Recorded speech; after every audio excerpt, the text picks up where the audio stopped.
आज के इस दौर में इस सड़े हुए सिस्टम के साथ साथ किसी पर भी भरोसा करना कितना खतरनाक हो सकता है वो आपको इस वीडियो में पता चलेगा। एक भरोसा जिसने सैकड़ों किलोमीटर का सफ़र तय किया, एक ऐसा भरोसा जो मुंबई की चकाचौंध से शुरू हुआ और उत्तर प्रदेश के एक सुनसान गन्ने के खेत में दफन हो गया। 35 ईयर्स ओल्ड सना प्रोफेशन से एक नर्स थी।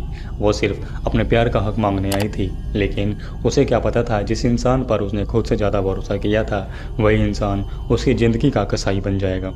Let's rewind time for a moment and uncover the horrifying conspiracy that led to this chilling mystery.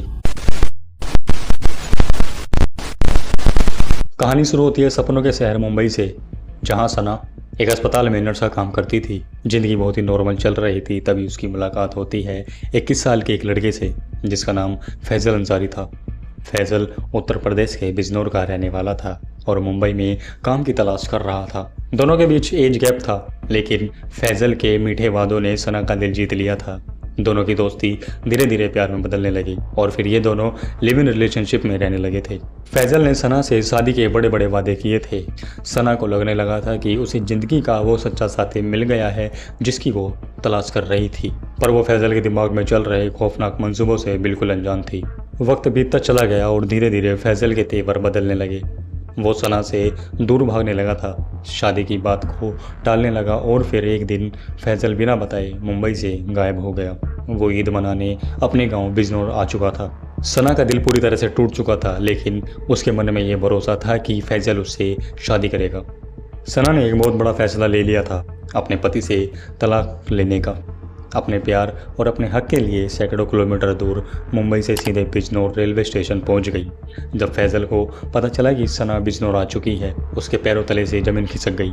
जिम्मेदारी का डर और समाज का खौफ फैजल के अंदर का इंसान अब एक हैवान में बदल चुका था। 13 जून 2026 फैजल ने सना को बिजनौर स्टेशन पर रिसीव किया। उसने सना को भरोसा दिलाया कि वो बैठकर बात करेंगे और सब कुछ ठीक कर लेंगे। सना उसकी बाइक पर बैठ गई। बाइक शहर की रोशनी को पीछे छोड़ते हुए मंडावर क्षेत्र के एक सुनसान गन्ने के खेत की तरफ बढ़ने लगी।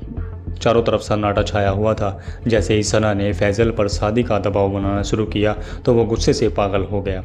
उसने आओ देखा ना ताओ सना पर हमला कर दिया और बेरहमी से उसका गला दिया। सना की सांसें थम चुकी थी, लेकिन फैजल का काम अभी ख़त्म नहीं हुआ था। उसने सबूत मिटाने के लिए उसे खेत में एक गहरा गड्ढा खोदा और सना के शव को मिट्टी में दफन कर दिया।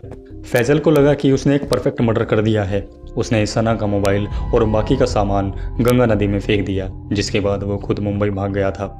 लेकिन इस बेवकूफ़ को ये नहीं पता था कि परफेक्ट क्राइम जैसी कोई चीज़ नहीं होती। पुलिस कैसे न कैसे उस तक पहुँच ही जाएगी।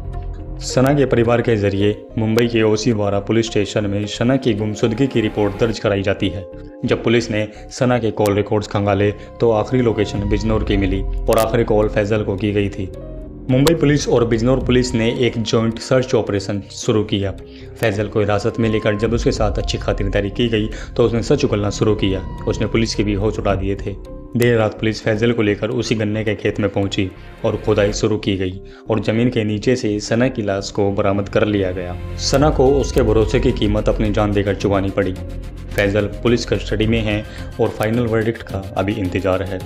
लेकिन ये हिला देने वाला हत्याकांड हमें एक सबक दे जाता है कि आज के इस दौर में अंधा भरोसा न सिर्फ दिल तोड़ता है बल्कि कभी कभी जिंदगी भी छीन लेता है। इस पूरे मामले पर आपकी क्या राय है? क्या फैजल को फांसी की सज़ा मिलनी चाहिए? अपनी राय कमेंट में ज़रूर बताइए और ऐसी और सच्ची क्राइम स्टोरीज़ के लिए चैनल को सब्सक्राइब करें, बेल आइकन को दबाएं। Stay alert, stay safe.